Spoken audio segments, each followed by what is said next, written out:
Ayan guys, na-admit yung alaga ko kasi na-infection siya sa catheter ni, kaya dito kami sa dati nasa baba kami no. Tapos ngayon nandito kami sa private na para maghigaan ako. Kagabi puyat na puyat sobra ako guys kasi daming mga ang ingay di doon, ko doon kasi dikit-dikit mga tao. Kaya yung amo ko nagkuha ng isang room, single room, para makahiga ako, makarelax naman ako kasi bukas ako magtrabaho na naman ako kasi hindi ka makakain ng alaga ko kapag hindi ako magluto. Kaya dito uwi ako bukas para magluto, ganun. Tapos yung alaga ko dito, yan po yung alaga ko.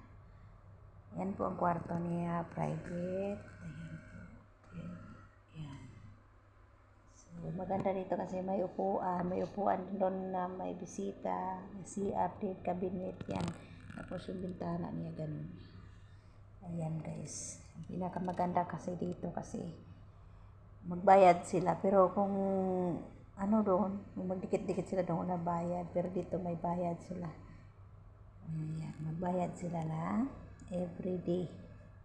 Ayan po. Para naman makarelax ako. Hindi ako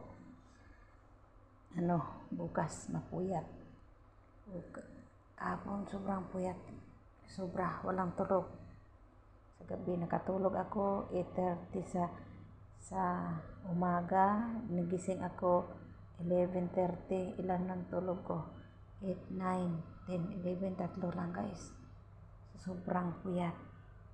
Kaya pagising ko, kuha ako ng dalawang orange, piniga ko yung juice, ininom ko at kumain ako ng grapes para lumakas.